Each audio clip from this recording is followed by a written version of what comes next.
10 rock legends, 10 dark secrets. And before we get into it, you need to understand something. The men on this list aren't here because they made mistakes. Everybody makes mistakes. Okay, it's okay. It's okay. It's okay. These men built careers on the idea that they were rebels, lovers, artists, visionaries. And behind closed doors, behind the platinum records and the sold-out stadiums and the songs you have tattooed on your heart, the people who loved them most were living inside something else entirely.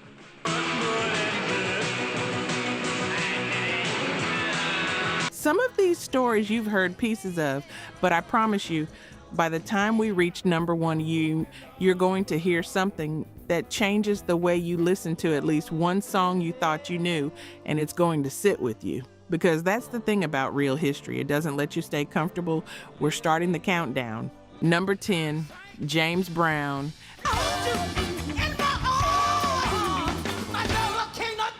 There are maybe 5 human beings in the history of popular music who changed everything.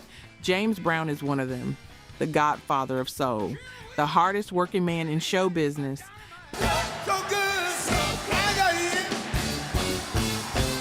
The man who essentially invented modern rhythm without asking anyone's permission. You've heard him, you felt him, and inside his home, a completely different rhythm was playing.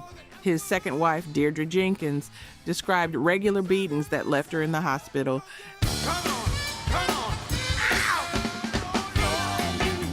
Then came Adrienne Rodriguez, his third wife. Adrienne had James Brown arrested not once, not twice, not 3 times, 4 times on assault and domestic violence charges. 4 separate arrests of the most famous entertainer on earth for what he was doing to his own wife inside their home.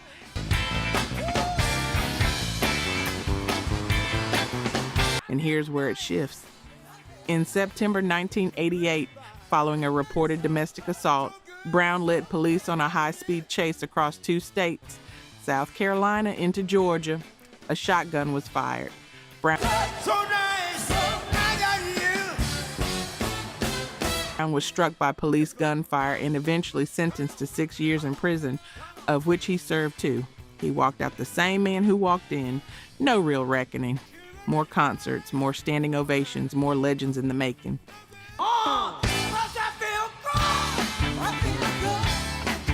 Then, in 2005, a woman named Jacques Hollander publicly accused Brown of raping her in 1988, the same year as the police chase.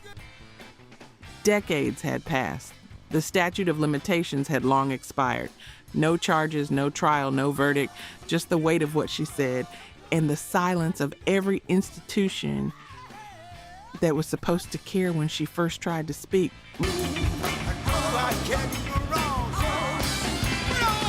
Brown died on Christmas Day 2006. The tributes poured in for days. His artistry was real. His influence is everywhere.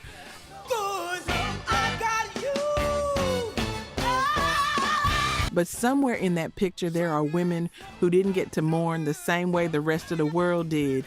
And if you've ever loved an artist and then learned something true and terrible about them, you know that specific grief. It doesn't have a clean ending. Number 9, this one's close to home for a lot of you. I feel good. Number 9, Scott Weiland.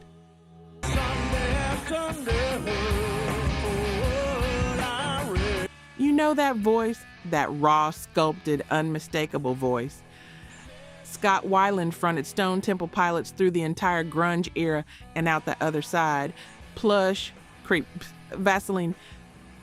He sang with a kind of wounded authority that made you feel like the music was confessing something, and it was, just not in the way you thought.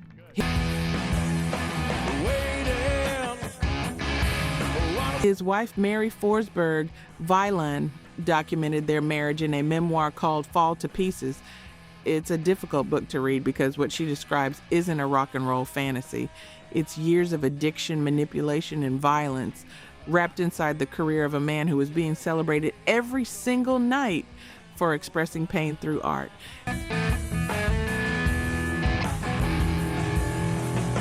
In 2001, Scott Weiland pleaded guilty to domestic battery following an incident at a hotel in Las Vegas.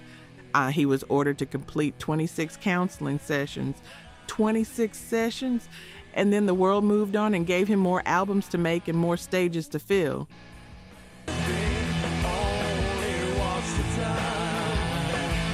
Mary and their children, Eugene, Noah, and Lucy, didn't move on the same way. They were inside it. The addiction was never really separate from the violence. One fed the other in a loop that no court order could interrupt. And somewhere in that loop were two kids watching their father become something they couldn't hold on to.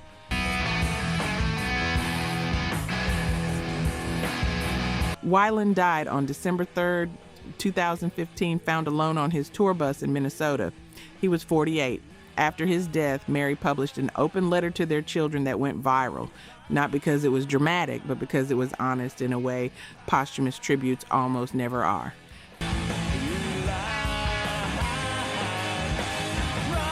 She asked them not to grieve the version of him that the world was celebrating, because she'd been living with the whole truth for a very long time, and her kids deserved to know what was real.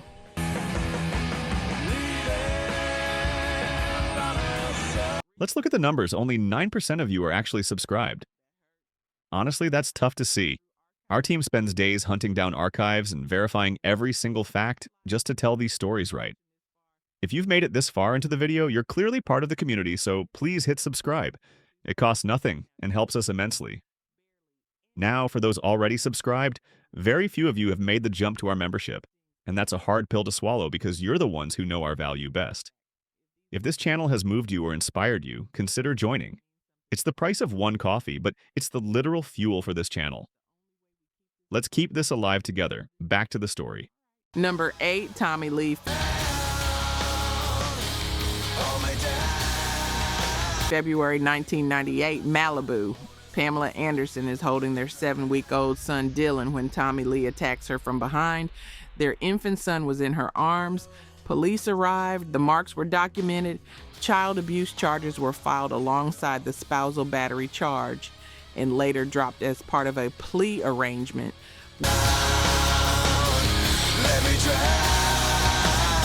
What didn't get dropped was the felony spousal abuse conviction. Tommy Lee stood before a judge in Malibu Municipal Court on April 8, 1998, and pleaded no contest.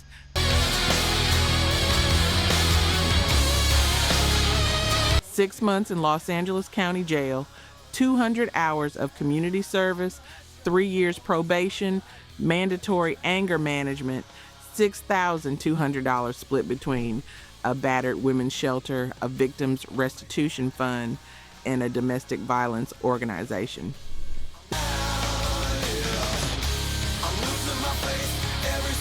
The judge's words at sentencing are the part nobody quotes. He called it a very clear, very disturbing, in my judgment, pattern of conduct in which otherwise resolvable matters are handled by violence.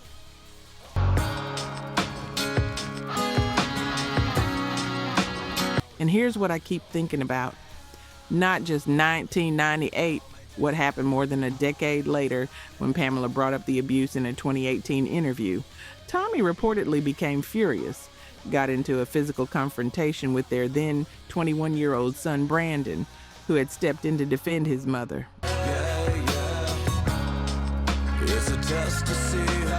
Brandon ended up punching his father, and Tommy went on social media to express his hurt that his own kid had turned against him, a son who had watched his father go after the woman who raised him. Again.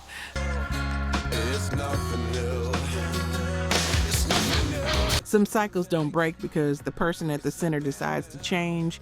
Sometimes they break because someone in the next generation decides they're not passing it down. Number 7 is next, and this one involves the most famous love song ever written for a woman the artist allegedly beat regularly.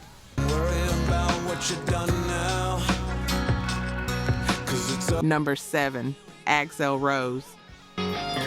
Sweet Child O' Mine starts with one of the most iconic guitar riffs in rock history. You've hummed it without thinking about it 1,000 times. That riff, that song, written for Erin Everly, daughter of Don Everly of the Everly Brothers. The woman Axl Rose called his sweet child. And according to Erin, the man who wrote that song was also, throughout their relationship, leaving her bruised, bloodied, and sometimes unconscious. She told People magazine in 1994, witnesses at a 1987 barbecue in the Hollywood Hills described watching Axl hit her in front of a crowd, pulling her hair. Her friend Heidi Richmond called it watching a rabid dog. When police were called to an earlier 1986 incident by another friend, Erin told officers it was a false alarm. They married in April 1990 after he showed up at her door with an ultimatum: marry him or he would kill himself. Marriage lasted 10 months. During that time, she suffered a miscarriage and paid for her own medical care. He removed the doors from her apartment so he could watch her at all times. He told her she had killed their children in a past life. The paranoia fed the violence, and the violence fed the paranoia. In 1994, Erin filed suit against Axl for physical and emotional abuse. The lawsuit was settled out of court. Axl faced similar accusations from his next significant relationship with Stephanie Seymour. Another lawsuit, another settlement, another silence. If you were around in 1988 when that song hit #1, you remember what it felt like. That feeling was real. The song was real, and so was everything Erin Everly said. 6. Jerry Lee Lewis. In 1957, Elvis Presley got drafted, and standing right there ready to claim the rock and roll throne was Jerry Lee Lewis. Whole lot of shaking going on.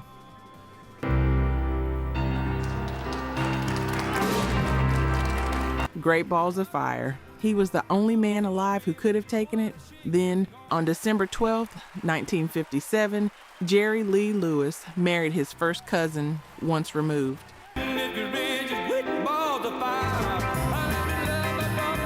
She was 13 years old. He was 22. Myra Gale Brown was the daughter of his own bass player, J.W. Brown, who was Lewis's cousin.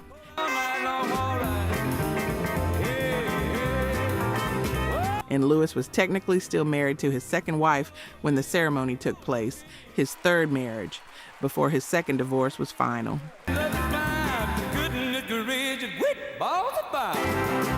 When his management team found out, they begged him to leave Myra at home for the British tour in May 1958. He refused. If Myra doesn't go, I don't go. Nobody told Myra not to answer reporters' questions honestly when they landed at Heathrow Airport. She did. The press went nuclear. Yeah, mama, don't treat me wrong. I'ma love you, daddy. 3 dates into the tour, it was over. He went from $10,000 a night to $250. Radio stations dropped his records. Sun Records stopped pushing him.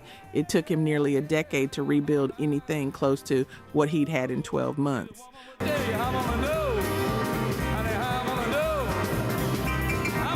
The world spent 12 years focused on who he married.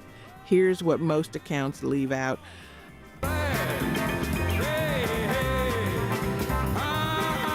When Myra finally filed for divorce in 1970, she was 25 years old. The grounds she cited were every type of physical and mental abuse imaginable. She didn't just escape the scandal, she escaped the marriage. The scandal was the thing that kept everyone's attention on the wrong question.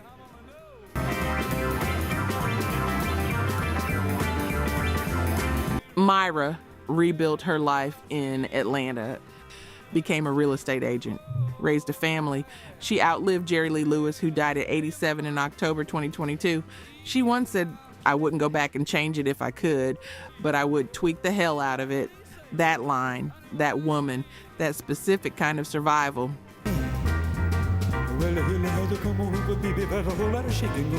Number 5, Sid Vicious, Sid and Nancy.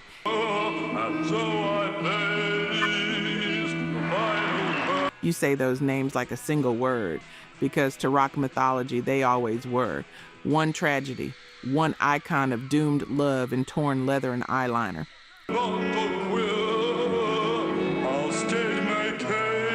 October 12th, 1978, room 100 of the Chelsea Hotel in New York City. Nancy Spungen, Sid's girlfriend, his manager, his constant, was found on the bathroom floor, stabbed with a hunting knife.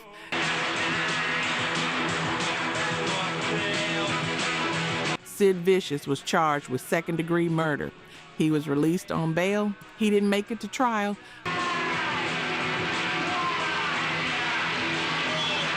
On February 2nd, 1979, less than 4 months after Nancy died, Sid was found dead of a heroin overdose at a friend's apartment in New York.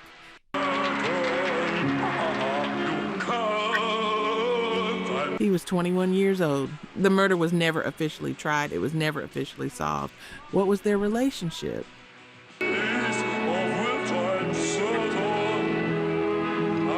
Chaos and heroin and real love and real cruelty wound into a single thing nobody from the outside ever fully understood. She was possessive. He was volatile. The drugs made everything catastrophically worse.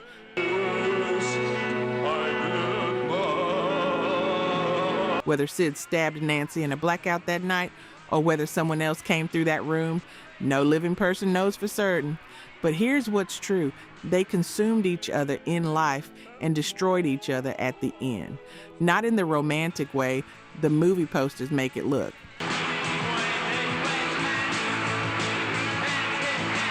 In the specific devastating way that happens when two broken people lean into each other's damage instead of away from it.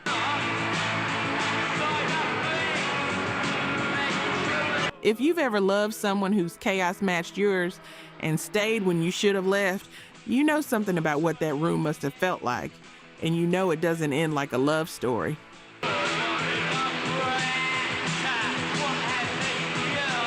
Some of y'all have lived a version of this, not this extreme, but the shape of it, that pattern.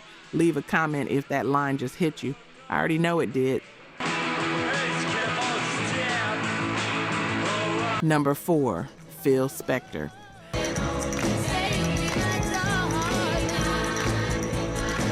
Be My Baby might be the most perfect pop record ever put to tape. The drum intro, the wall of sound, Ronnie Spector's voice cutting through like a searchlight. Phil Spector produced it.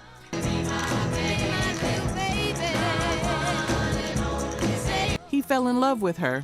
He married her. And then he dismantled her life with the same obsessive precision he brought to those recording sessions.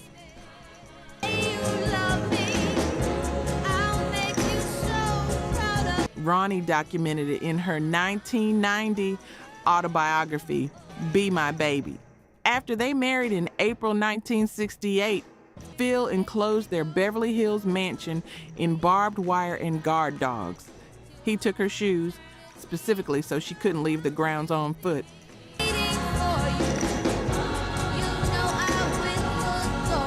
He installed intercoms in every room. On the rare occasions he allowed her to drive alone, she had to take the car with a life-size inflatable dummy of Phil in the passenger seat. So she always looked accompanied, so she always looked watched.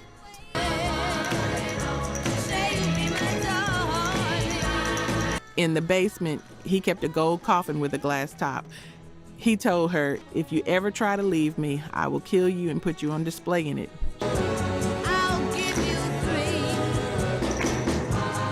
She believed him because the threat was delivered by a man who had constructed every other aspect of her reality, and she had no reason to doubt the last piece.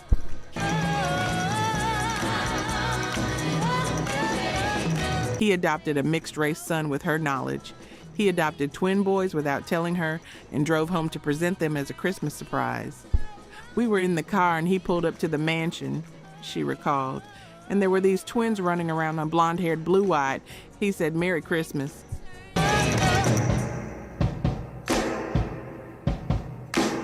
The children were also controlled inside the house. His sons later described going to school, coming home, being locked in their rooms until dinner, eating in silence, going back upstairs, no talking at the table.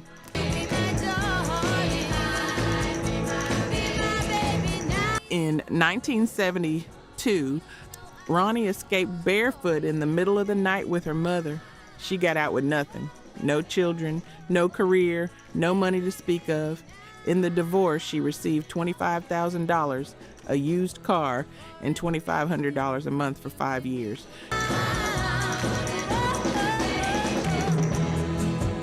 She forfeited all future earnings from the Ronettes catalog after Phil threatened to have her killed if she didn't comply. She gave up her own music to save her life.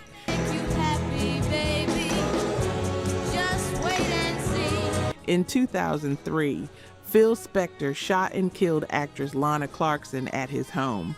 He was convicted of second-degree murder in 2009 and sentenced to 19 years to life.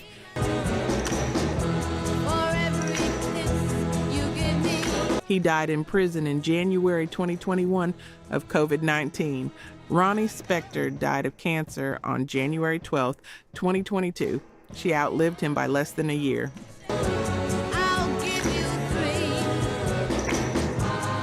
She said once, "I was in prison. Now he is. What goes around comes around." That line, that woman, she made it out.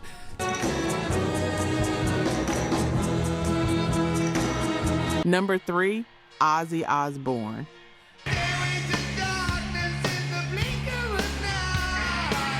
September 2nd, 1989, Buckinghamshire, England.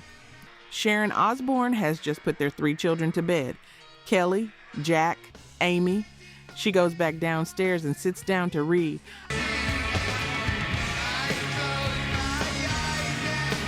Ozzy has been on a drug and alcohol bender for at least a week.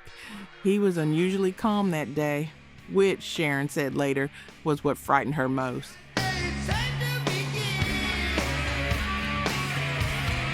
He comes downstairs in his underwear, sits on the sofa across from her. She noticed his eyes, the shutters, she called them, something else looking out. He says, "We've come to a decision, you gotta die." And then he launches himself across the coffee table and wraps both hands around her throat. Sharon's hand found the panic button on the table. She pressed it. Police arrived. Ozzy was pulled away. He was arrested and charged with the attempted murder of Sharon Osbourne.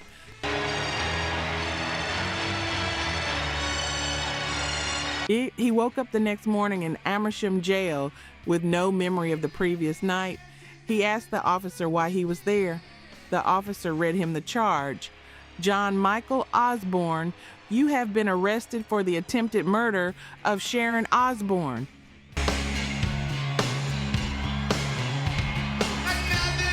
He described it later as hitting him like a hammer between the eyes. Sharon described something more specific, that in those moments she knew the man across from her wasn't her husband. Something had taken his place.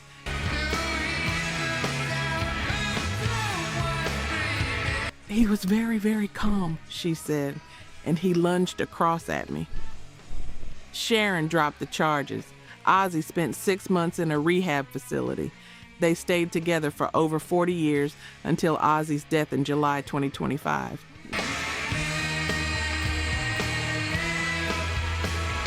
Neither of them tried to clean this story up. Even Ozzy said in 2009 that it was not exactly one of my greatest achievements. Sharon said she would have shot him if she'd had a gun, and she said it simply, not as a dramatic statement, as a factual one.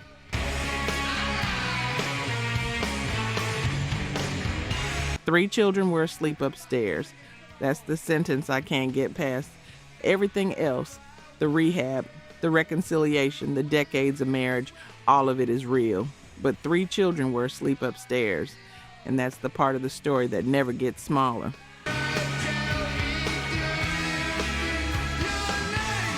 Number 2, Ike Turner.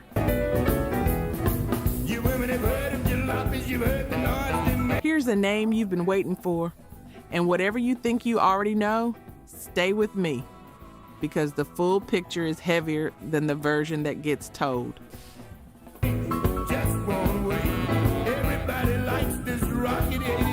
Ike Turner co-wrote Rocket 88 in 1951, a song many music historians consider the first rock and roll record ever made. He built the Kings of Rhythm from nothing. He heard a 17-year-old girl named Anna Mae Bullock sing at a club in St. Louis in 1957 and offered her the world.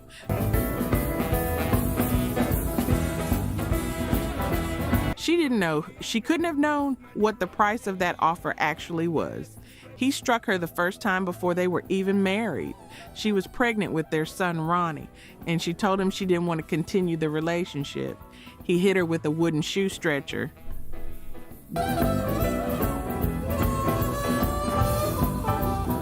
The abuse continued without interruption for 16 years. He broke her jaw. He broke her nose so many times she could taste her own blood running down her throat while she sang on stage. He burned her face with hot coffee, third-degree burns. He used her as a punching bag and then sent her out to perform.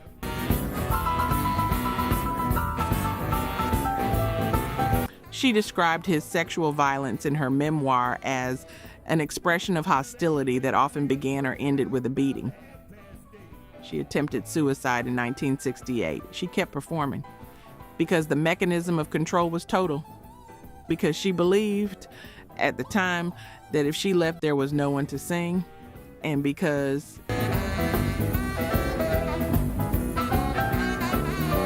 and this is the part that's hardest for people who've never been inside it to understand, leaving felt more dangerous than staying. If you've ever watched someone you loved refuse to leave a situation you could see was destroying them and couldn't make them go, you know exactly how that works.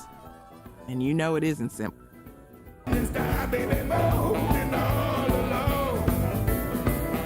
July 1st, 1976. He beat her from the Dallas airport to their hotel. By the time they arrived, the left side of her face was swollen. She waited until he slept, left with 36 cents in her pocket and a credit card that wasn't hers. Found a friend, found safety.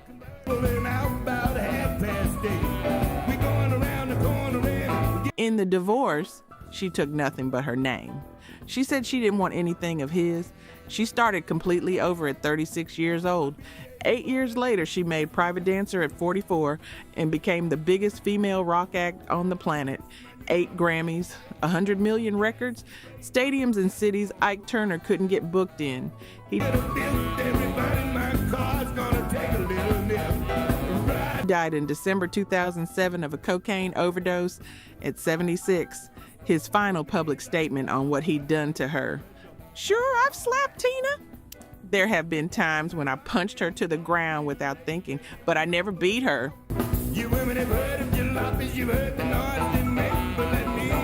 She outlived him by 16 years. She died on May 24th, 2023, in her home in Switzerland at 83, surrounded by the life she built without him. That is the ending the story deserved.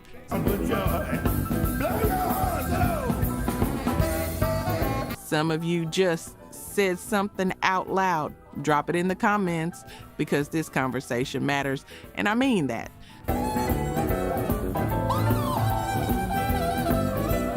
Number 1, John Lennon.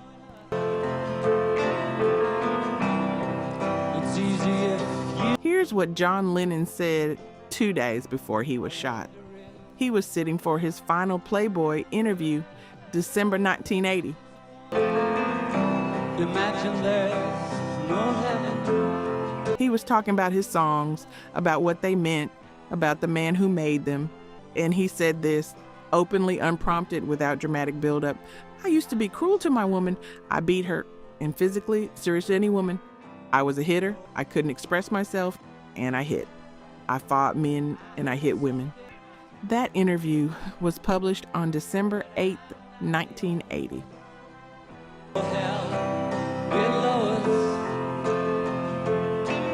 John Lennon was shot outside his apartment building the same night. His first wife, Cynthia Powell, the woman who gave birth to Julian, the woman who kept the household together during Beatlemania while John kept the relationship secret from the world, described years of physical and verbal abuse throughout their marriage.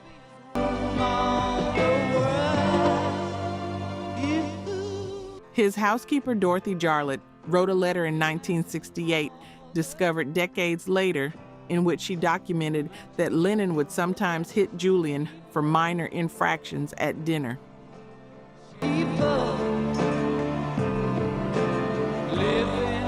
Julian, she noted specifically, had table manners that were better than average.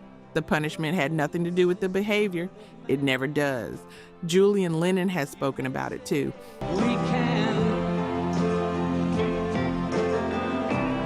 And what he said is one of the most precise statements I've ever heard anyone make about a parent. He said, "Dad could talk about peace and love out loud to the world, but he could never show it to the people who supposedly meant the most to him, his wife and son." Imagine there's no country. How can you talk about peace and love and have a family in bits and pieces? No communication, adultery, divorce.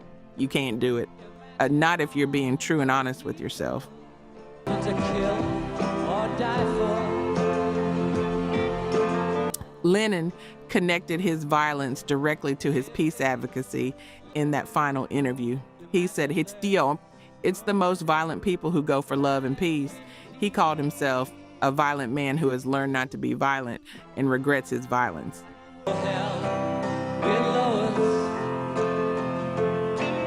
So why is he number one? Not because his actions were the most severe, and they weren't. Not because the damage went deepest. It didn't.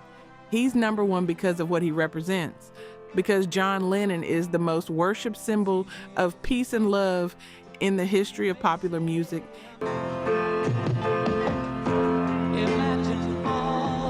His name is synonymous with the belief that music can save the world, that love is the answer, that if we all just imagine, a better world is waiting.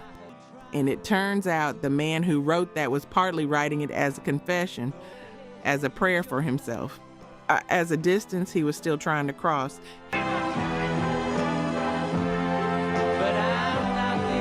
Here's what I want to leave you with, because this isn't simple and I'm not going to pretend it is.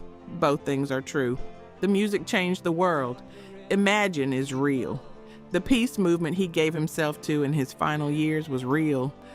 And the violence he carried inside his own home, that was real too. Above us on the sky. You don't have to choose which version of him to see. You have to hold all of it, because that is what it actually costs to look at someone honestly. And that willingness to hold the full picture is harder and more important than any protest song ever asked you to be. If this is the first time you're sitting with that, you're not alone. People